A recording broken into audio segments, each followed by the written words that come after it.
Jonas capítulo 1, a leitura até o verso 16. Jonas capítulo 1, vamos à leitura do verso 1 até o verso 16. Mas nossa exposição hoje pela manhã será do 7 ao 16 e à noite só o verso 17.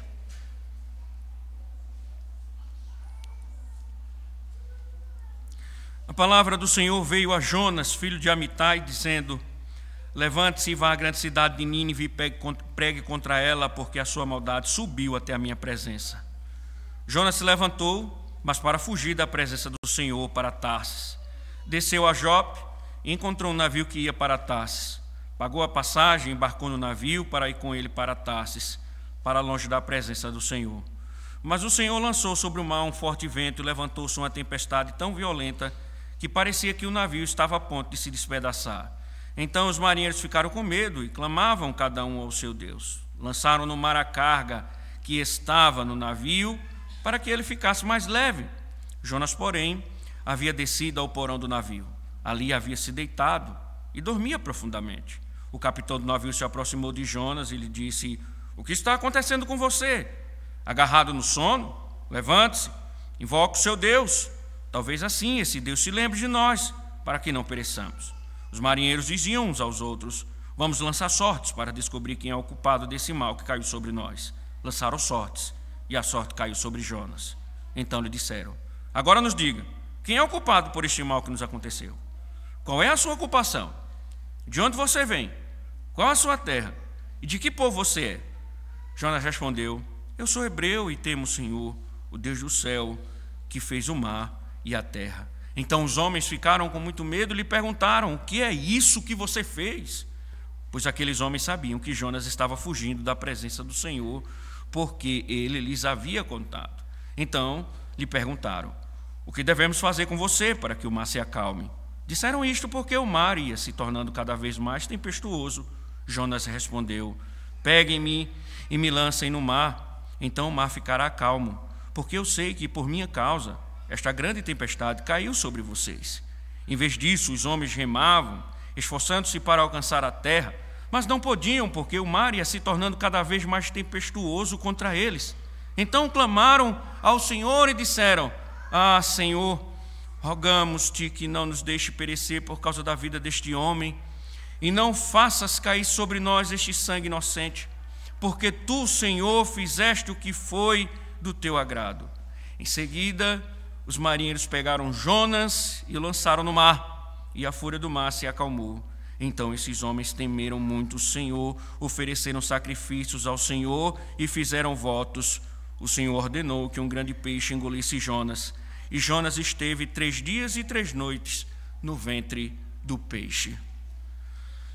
Senhor, é a tua palavra revelada, Senhor, que agora será proclamada. Mais uma vez, que privilégio, Senhor, ser o porta-voz, e que assim seja, Senhor, que sejam tuas palavras, palavras de vida, alegres palavras de vida, Senhor, para nos vivificar, para nos animar, para nos corrigir, para nos orientar segundo a tua vontade. Que teu Espírito, Senhor, nos liberte da nossa ignorância, assim, ó Deus, no momento que estiveres falando conosco, e seja o nosso auxílio, ó Deus, para a glória do teu santo nome. Amém. Poder sentar, irmãos.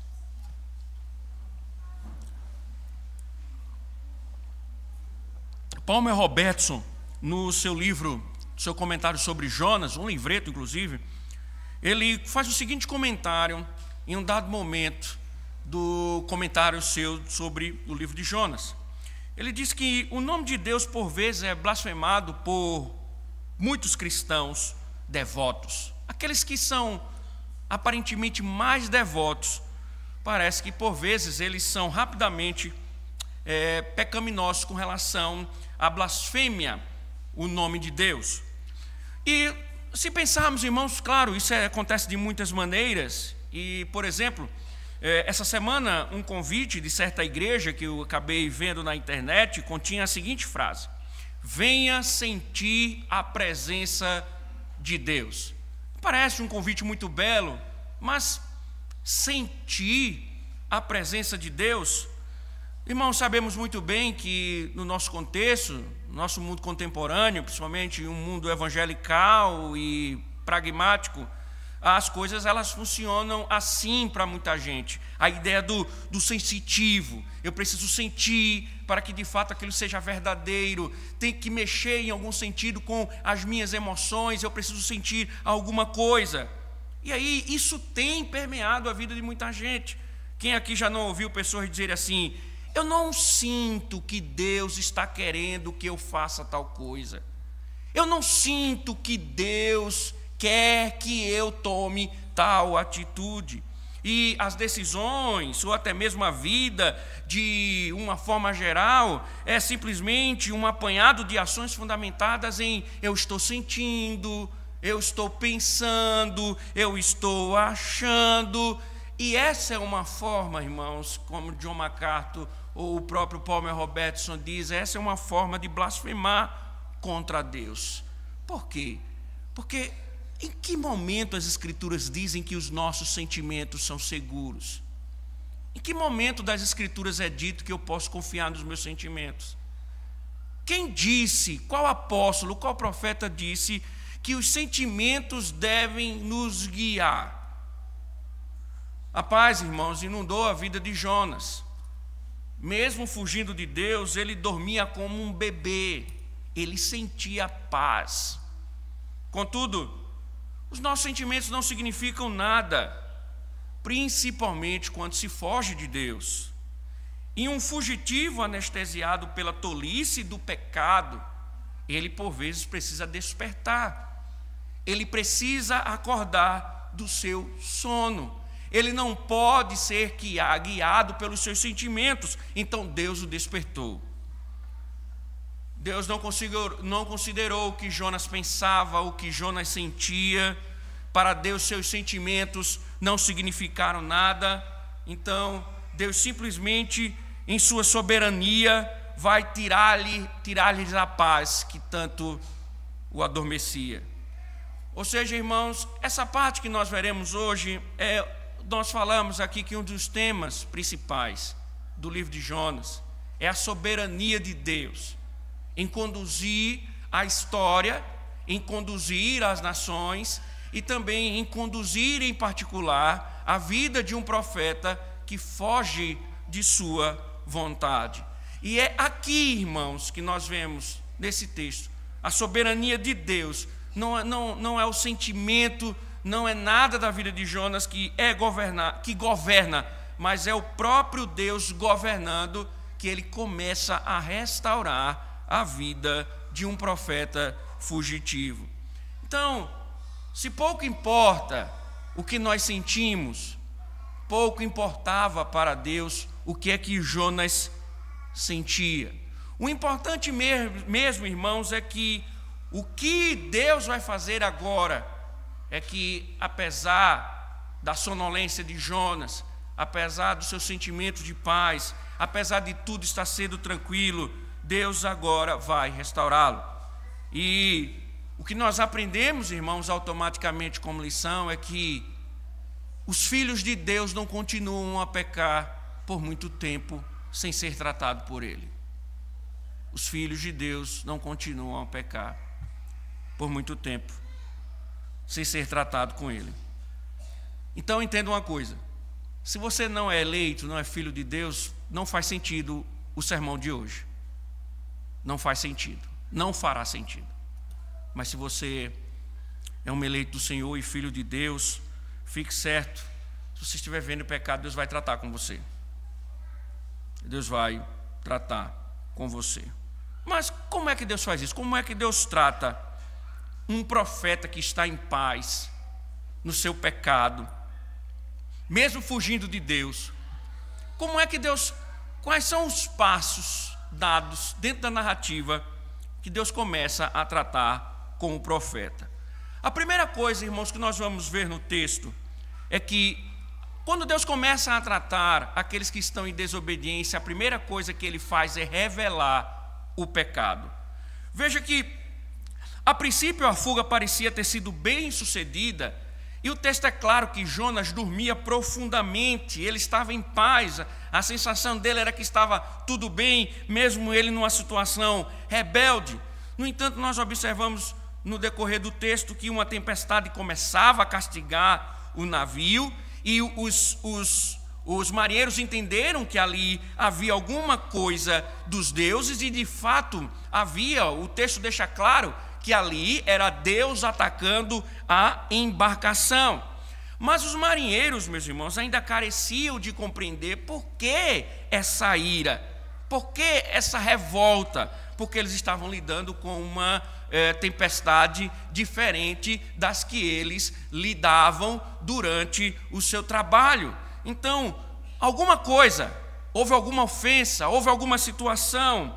E aí então o texto diz que Jonas, ele foi acordado no verso número 6 para clamar aos deuses ou ao Deus dele, mas a narrativa mostra que não há nenhuma mudança, as coisas continuam intensamente transtornando ali aquela embarcação.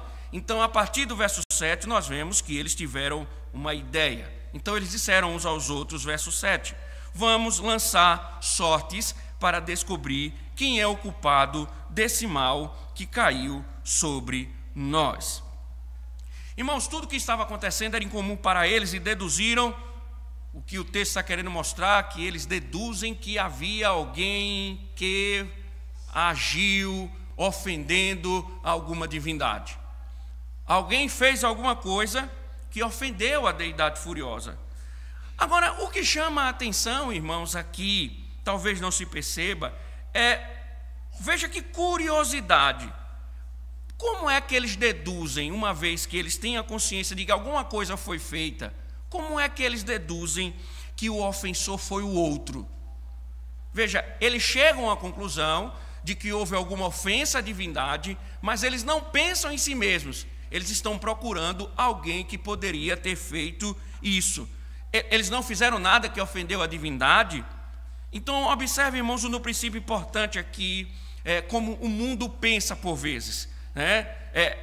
O mundo pode entender por vezes que fizeram ou que fez algo de errado, mas o mundo ele não eleva o nível a tal ponto de achar que fez ou que praticou uma ofensa contra Deus. Eles podem até entender que erraram algumas vezes, mas não é nada ofensivo. Geralmente a culpa é dos outros. A culpa é dos outros.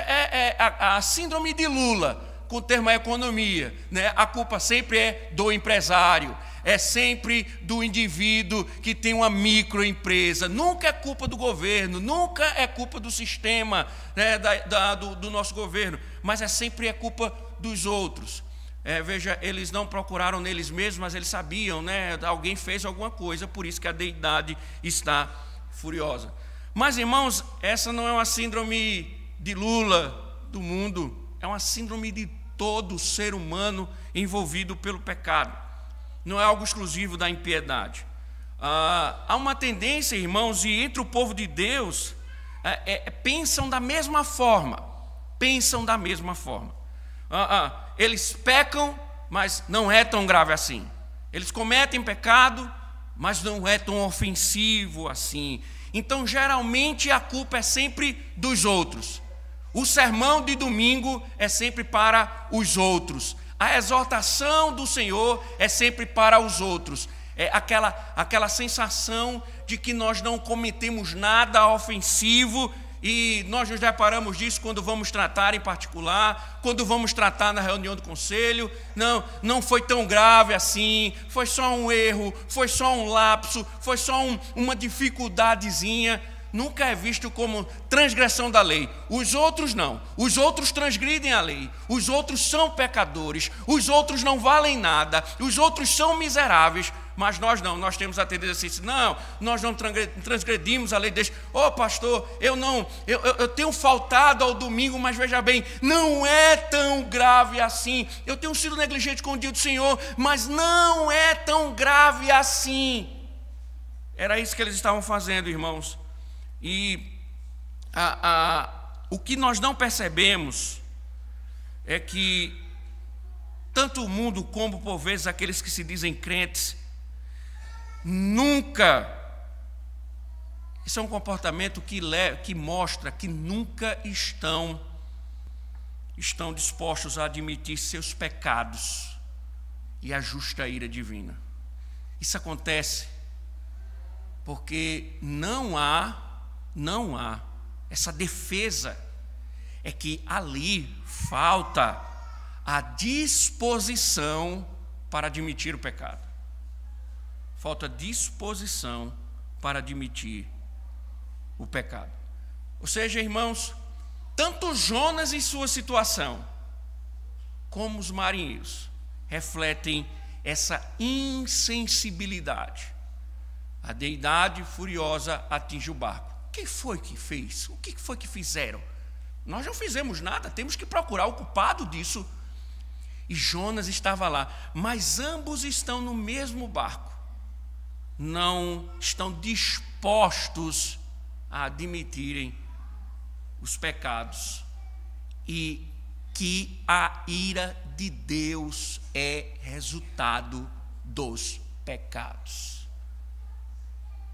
Que a deidade estava atingindo o barco porque ele estava julgando os pecados.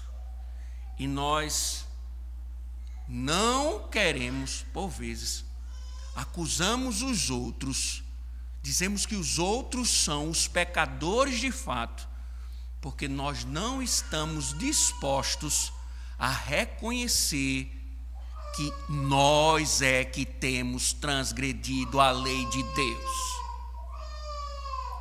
Isso é importante, irmãos. E é nessa tentativa, eles querem uma resposta. Eles querem. Só que a providência está guiando tudo, tanto para eles como para Jonas. E eles de fato encontraram. O texto diz que eles lançaram sortes, ou dados, no hebraico diz que é dados. Eles lançaram sortes ou dados, mas tanto faz sorte ou dados, porque esse era um método comum do mundo antigo para a adivinhação. No entanto, o texto não tem nada de sorte. Quem pode enxergar no texto simplesmente sorte? O próprio Salomão diz que não existe sorte. A sorte se lança no regaço, mas do Senhor procede toda a decisão. Provérbio 16, 33. Então, o que eles pensavam ser sorte, um simples jogo, na realidade não era fruto do acaso, porque Deus estava conduzindo tudo, e por uma questão simples, chegou a hora de expor o pecado de Jonas. E aí eles lançaram sortes, e a sorte caiu sobre Jonas. Se para eles era sorte, para Jonas foi um baita de um azar. Talvez, como nós observamos, ele não estava preocupado muito com aquilo. Afinal de contas, ele estava em paz. Mas, irmãos, essa paz logo acabou quando os dados foram lançados. Agora, as coisas estão vindo à tona. O problema é Jonas. O problema, de fato, é Jonas. E o sono virou pesadelo. E a anestesia passou. Os seus sentimentos pouco importaram. E agora está claro, o problema da ira de Deus é o pecado de Jonas. Irmãos, por quanto tempo os filhos de Deus conseguem permanecer tranquilos enquanto fogem de Deus? Por quanto tempo? Dias, meses, anos? Difícil dizer. Mas uma coisa é certa, irmãos, esse é um modelo. Deus revela o pecado. Deus revela o pecado. Uma das coisas que Deus faz, irmãos, quando vai tratar com os seus, é trazer à tona o pecado. Talvez não venha por um jogo de dados, ou quem sabe via tempestades tropicais, mas o que o texto está mostrando, irmãos, é que Deus agora está perseguindo Jonas. Deus agora está indo ao encontro de Jonas. É o próprio Deus que mirou Jonas. E agora tudo vai ficar claro. Tudo vai ser esclarecido. Tudo vai ficar diante dos olhos de todos. Isso mostra, irmãos, quando Deus mira alguém, quando Deus mira o seu filho, quando Deus mira aqueles que Ele quer tratar, tudo vai ser esclarecido. E é nessas horas, irmãos, que os sentimentos não valem de nada. As nossas sensações, o que nós achamos, o que nós pensamos, o que nós sentimos, não valem de nada. Simplesmente nada. Porque é isso que Deus faz quando quer tratar alguém. Ele expõe tudo. Jonas estava lá dormindo, é ele. A sorte caiu sobre ele. Tudo está claro agora. É o pecado de Jonas. Ele está ali desobedecendo ao Senhor. O problema é ele. Irmãos, se ele está querendo tratar você, pode esperar. Ele vai expor o seu pecado. Ele vai expor o seu pecado. Está tudo escondido. Porque às vezes nós somos, irmãos, hábeis na tarefa da hipocrisia. Nós somos hábeis na tarefa do farisianismo. Nós conseguimos, com maestria, administrar as nossas máscaras. E nessa laúça, nesse carnaval de interpretações, nós continuamos dormindo, como se nada estivesse acontecendo, e tudo dando certo. Pode aguardar, irmãos. Vai se levantar uma tempestade e a providência cairá sobre você. E a providência cairá sobre você. A grande questão, irmãos, é como reagir a isso. Como reagir a isso? Como você reage a isso? Você se prostraria, Deus deixando evidente o seu pecado, ou você aceitaria com humildade? Veja, alguns ficam com raiva quando são descobertos, outros seguem em fuga para encontrar um lugar melhor para que não seja mais visto. Tentam de alguma forma, irmão, mesmo expostos, fugir ou encontrar um pecador maior do que eles. Então, há sempre uma tendência daqueles que não estão arrependidos diante do Senhor buscar uma fuga.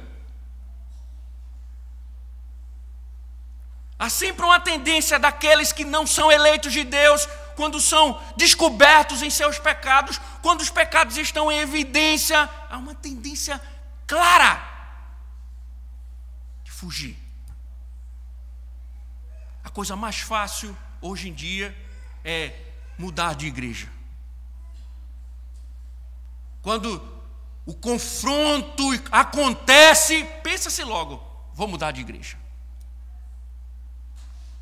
Vou para a igreja tal, para o pastor tal. Há uma tendência disso, né? E buscar até mesmo uma defesa acusando os outros. E fulano é mais pecador do que eu. Jonas poderia ter dito, irmãos, eu sou o problema?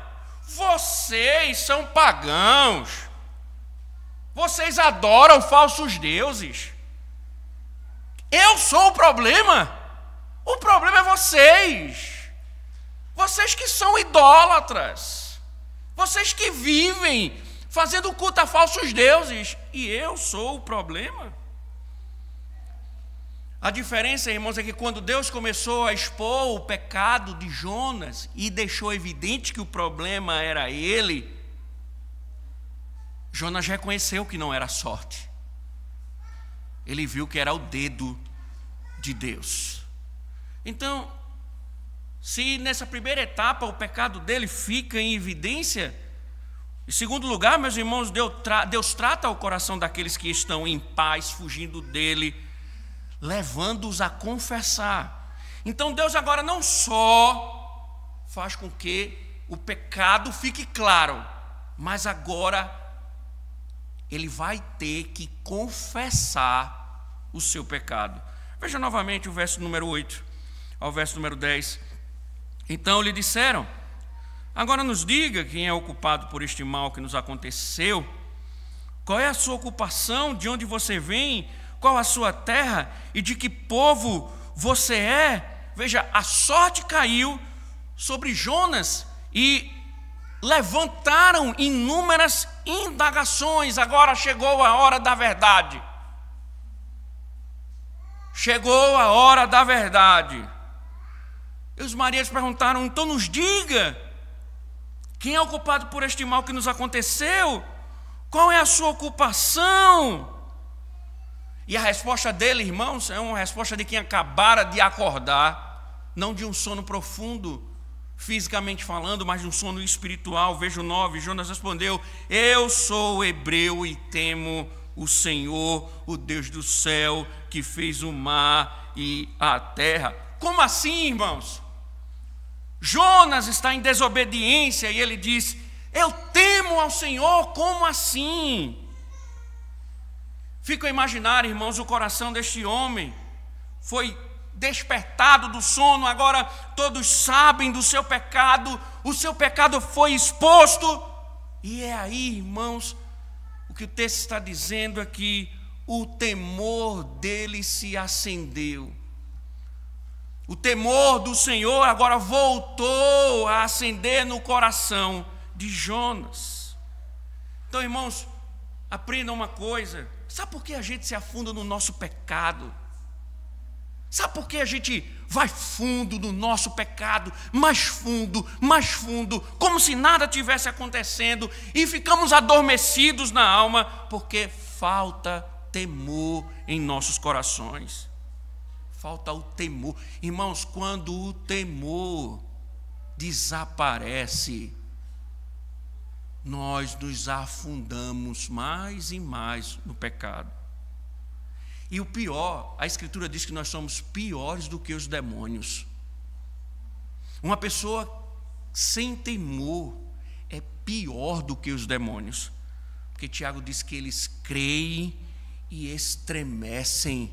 Nós entramos no pecado, andamos no pecado e não tememos a Deus.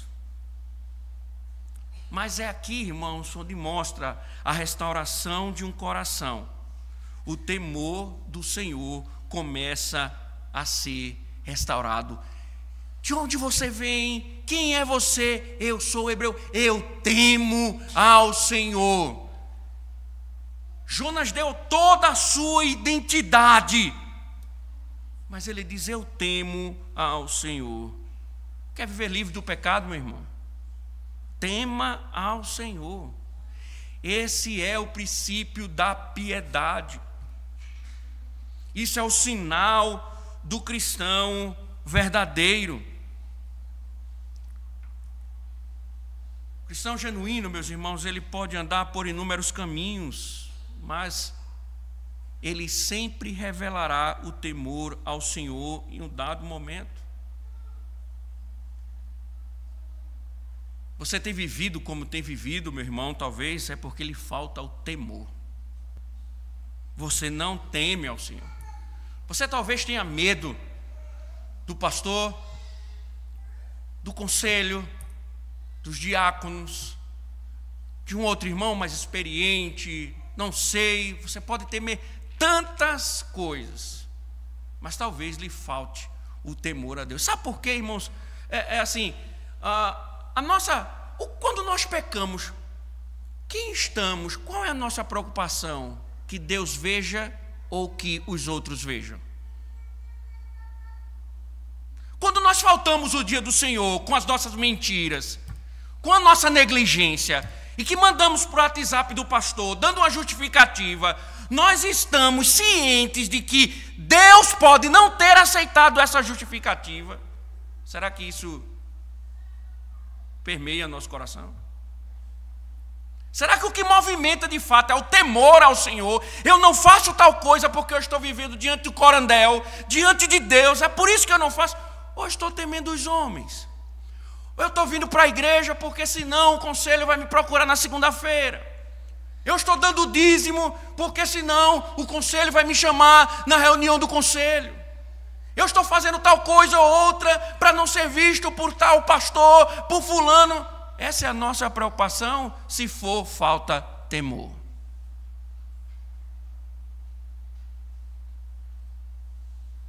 Nós temos medo dos homens, mas não tememos ao Senhor. E um coração, meus irmãos, espiritualmente restaurado, começa assim: o temor do Senhor. Você tem temido ao Senhor? Sabe por quê, meu irmão?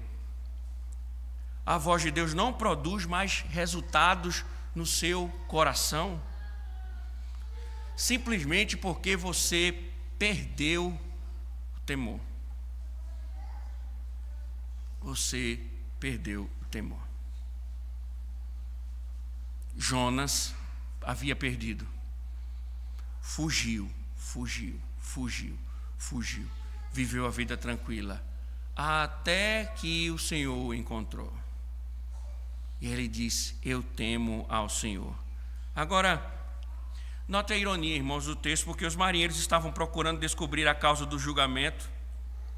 E Jonas lhes fala sobre aquele que é o verdadeiro Deus e que está acima de todos os deuses. Ele é criador do céu e da terra, Senhor da criação. O que Jonas está dizendo é: eu sei a causa da tempestade.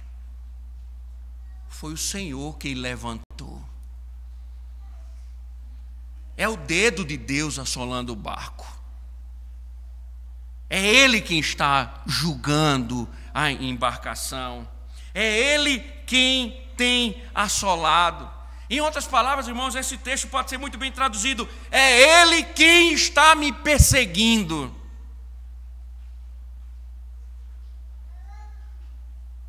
O verso 10 diz que eles sabiam que Jonas estava fugindo de Deus.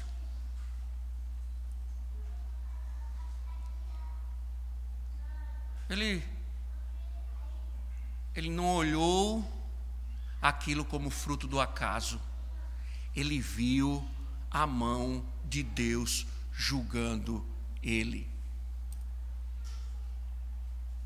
Às vezes as coisas nos acontecem, irmãos, nós queremos buscar respostas naturalistas. Nós queremos encontrar argumentos para justificar certas coisas como se fossem simplesmente ações do acaso. São aquelas enfermidades que nos acometem, são aquelas crises financeiras que nos assaltam, são aqueles problemas da alma, depressão, aquela tormenta íntima, e nós, eu estou passando por isso talvez porque eu estou com desequilíbrio na vitamina B12.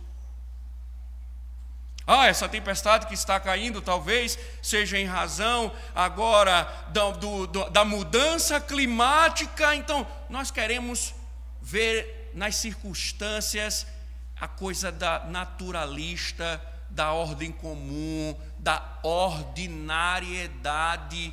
Mas Jonas viu: o que está acontecendo é o Senhor. Aí você fala para uma pessoa sobre o dia do Senhor, o pastor está lá e diz: estou doente. Olha, irmão, deixa eu dizer uma coisa a vocês, pode ter certeza. Aqueles que vivem doentes e vivem faltando no dia do Senhor, eu tenho orado para o Senhor matar. Porque que vida miserável. Só vive doente no domingo. Eu estou dizendo: Senhor, leve, mate. Mate aqueles que estão doentes, que todo domingo adoecem. Mate, Senhor. É melhor que o Senhor mate e leve para o céu, do que ele ficar faltando todo domingo por causa de doença, e ele enfraquecer espiritualmente e se desviar. Então mate logo ele, que a gente faz uma cerimônia fúnebre, o Senhor recebe ela nos céus, do que ela se desviar. E aí, mas eu fico impressionado porque tem gente que falta o domingo porque está doente todo domingo. Será que não tem o dedo de Deus aí? Será que não tem o dedinho de Deus aí fazendo alguma coisa? Crises e mais crises e outras crises. Não tem o dedo de Deus aí não. Os problemas que você tem enfrentado são coisas ordinárias ou é o dedo de Deus dizendo: tem pecado aí, eu quero ver o pecado que está aí? Jonas disse: é o dedo de Deus. Essa tempestade não é fruto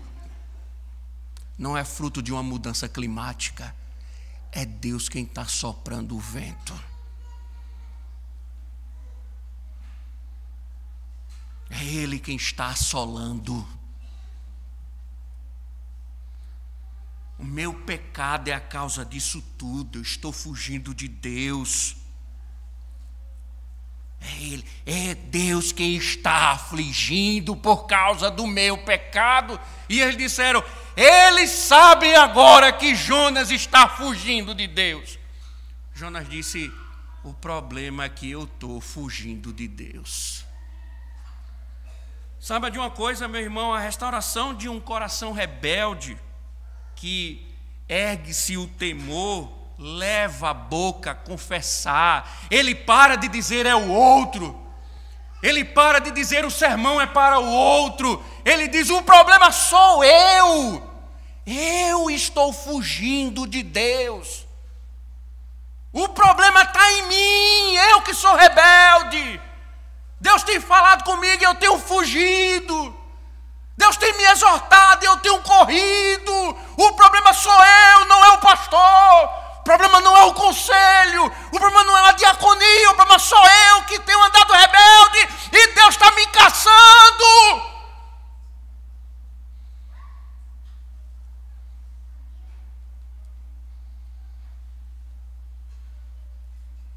Confessa. Confessa. Porque a língua, ela expõe o coração quando há temor.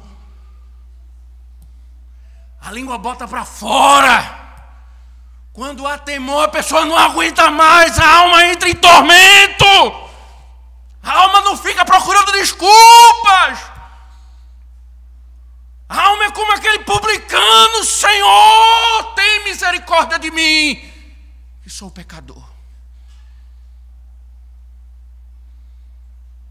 Alguém, irmãos, que está sendo tratado pelo Senhor, nunca buscará desculpas. Nunca dirá que a culpa é dos outros. É como Jonas: eu sou o pecador. Eu que estou fugindo. Eu pequei contra ele. Se isso não tem acontecido com você, peça a Deus que lhe acorde, que exponha seu pecado, que coloque temor no seu coração. Caso contrário, meu irmão, você está perdido. Jonas estava perdido e continuaria perdido se isso não tivesse acontecido com ele. Ele confessou: estou pecando, estou fugindo de Deus. É isso que você tem que fazer. Se você continuar,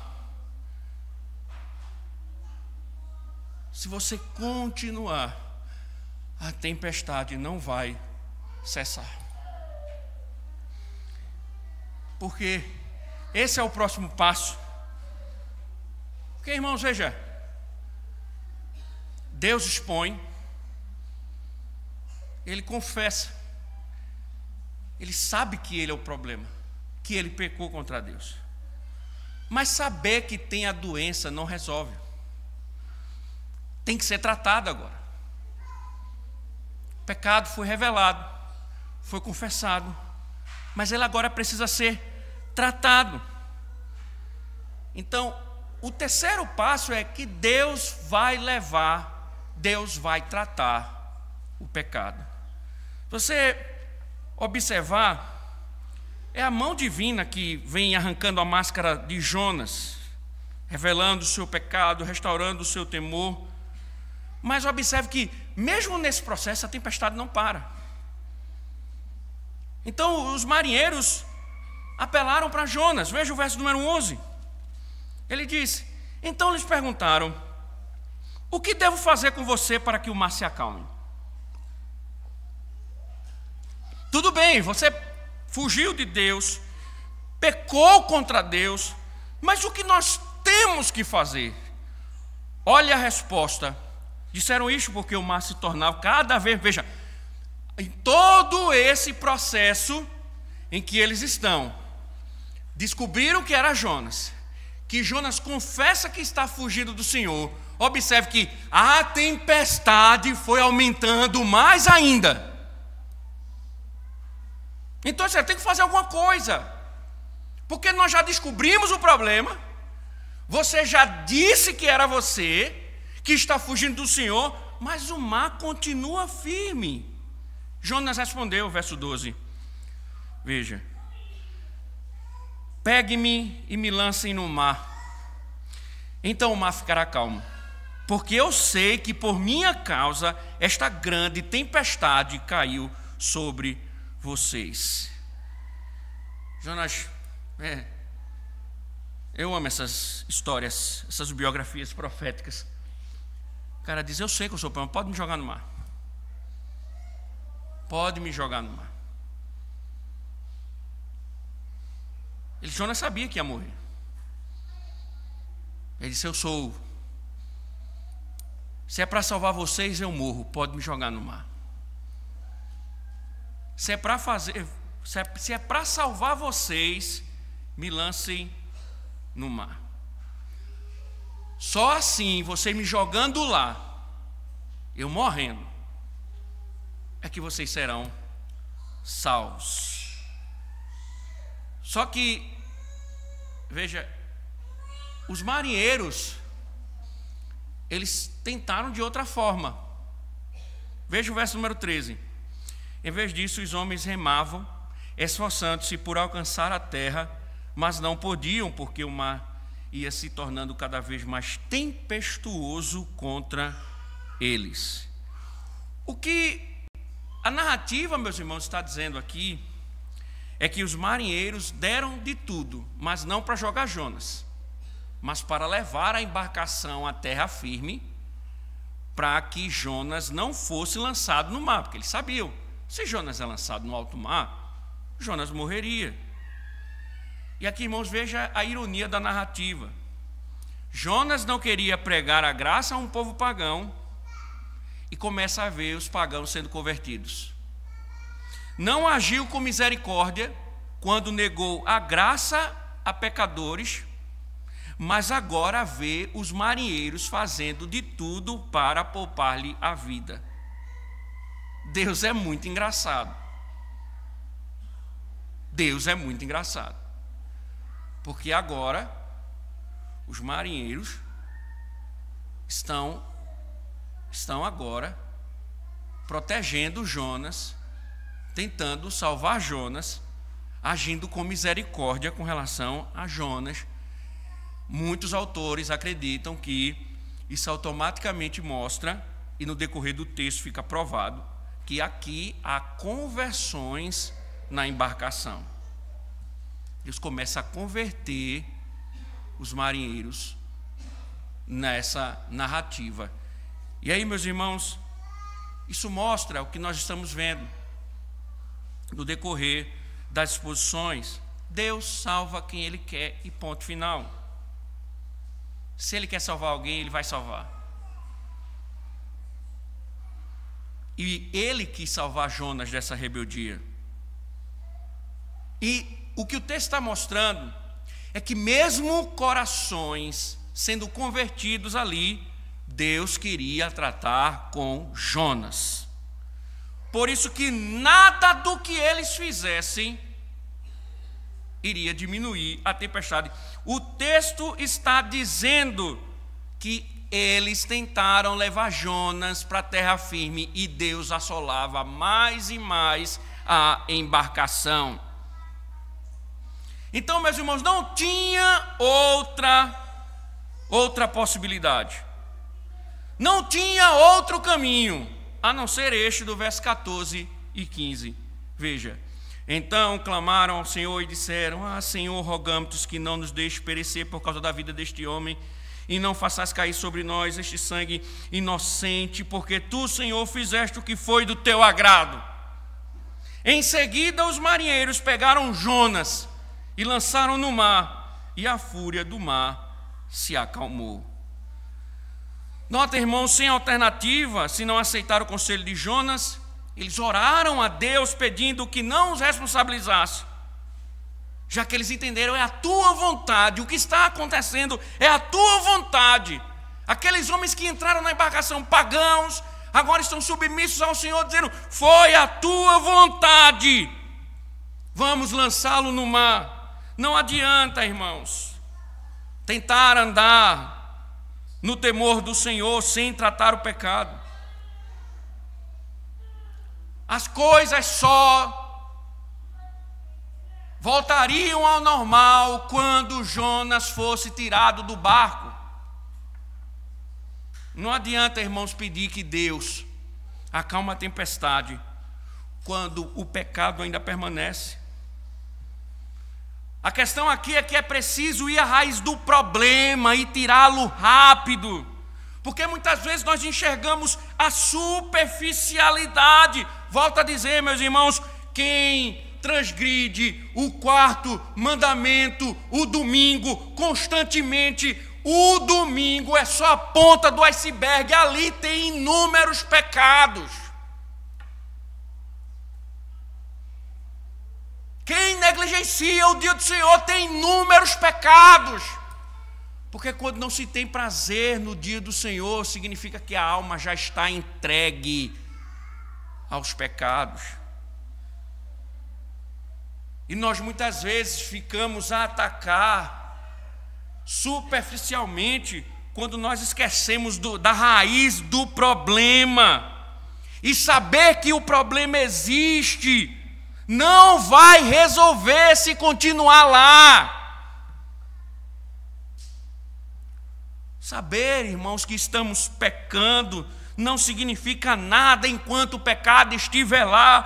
Ah, pastor, eu sei que eu estou errado, isso não resolve. Eu sei que eu tenho pecado em tal área, não resolve. Saber que existe o pecado não resolve.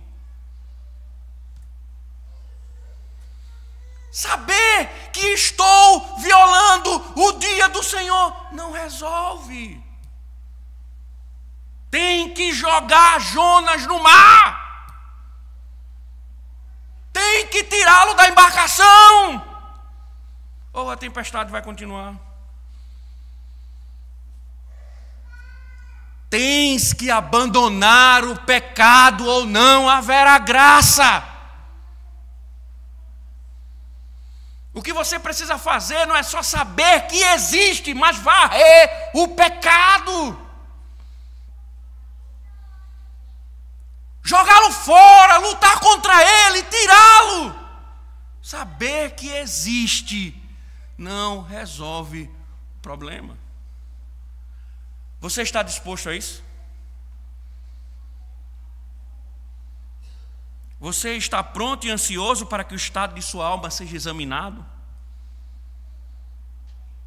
Você tem certeza que no seu navio não tem nenhum Jonas?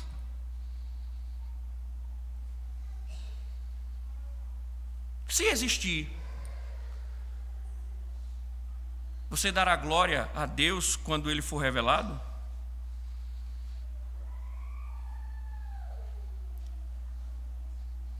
Irmão, se Deus revelou o seu pecado e o temor tem irradiado em você, chegou a hora de lançar fora o pecado.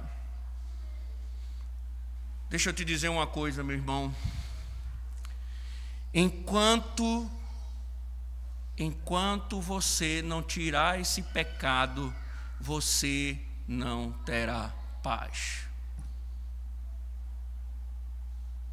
Você não terá paz. E se você continua e tudo está na paz, é porque provavelmente você não é filho de Deus. Você é só um religioso. Se você tem andado nos seus pecados, eles não estão sendo expostos. A culpa é sempre dos outros. Você não reconhece seu pecado e não os abandona, e está tudo muito bem, a tempestade cessou. Possivelmente você é um ímpio.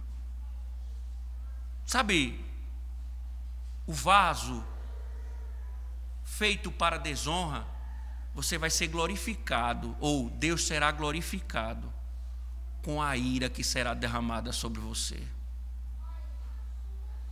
No inferno, você dará glória a Deus por estar no inferno, porque você foi feito para ser desonrado e Deus ser glorificado.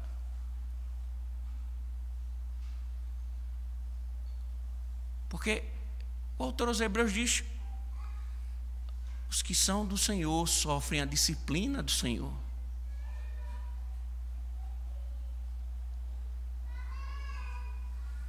E muitas vezes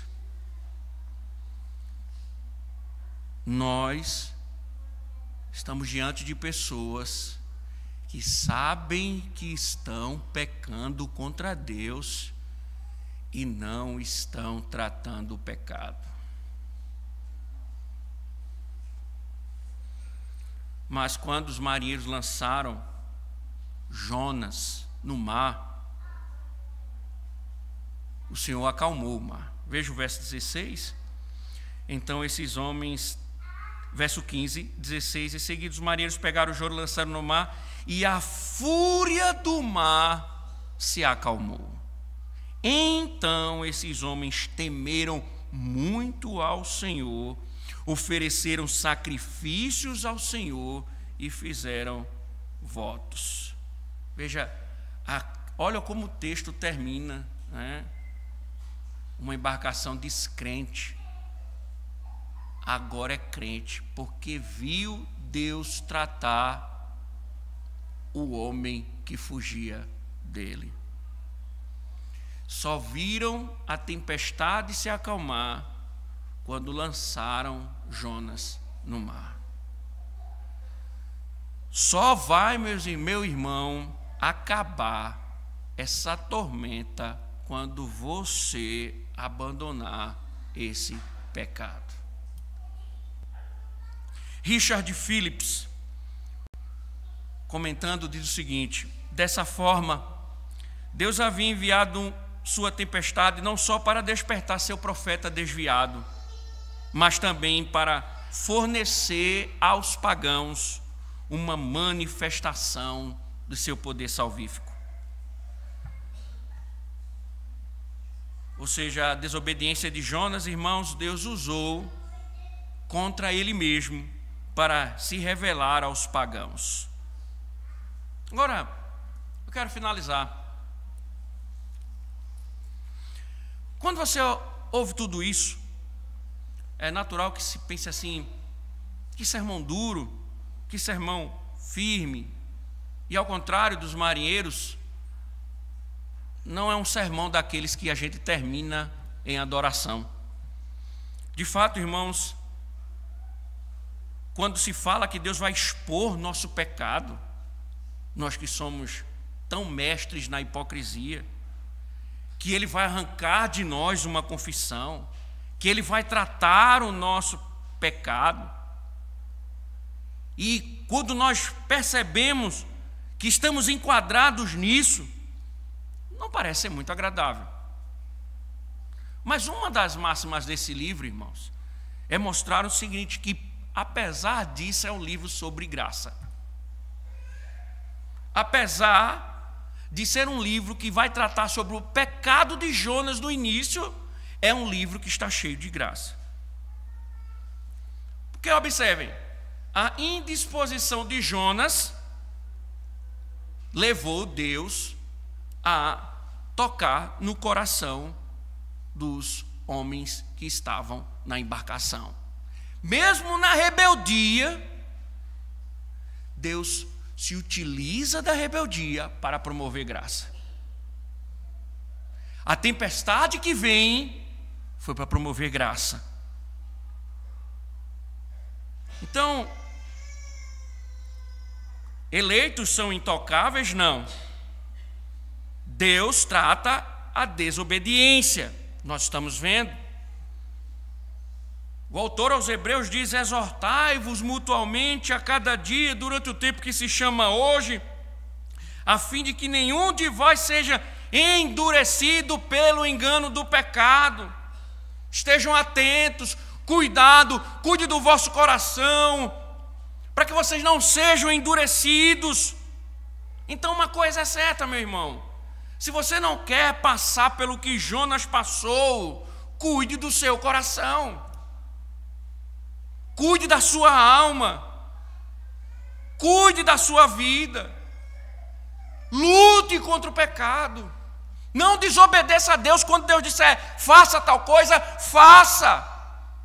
Quando Deus lhe ordenar, se submeta, ande conforme os preceitos de Deus, faça tudo o que Ele diz.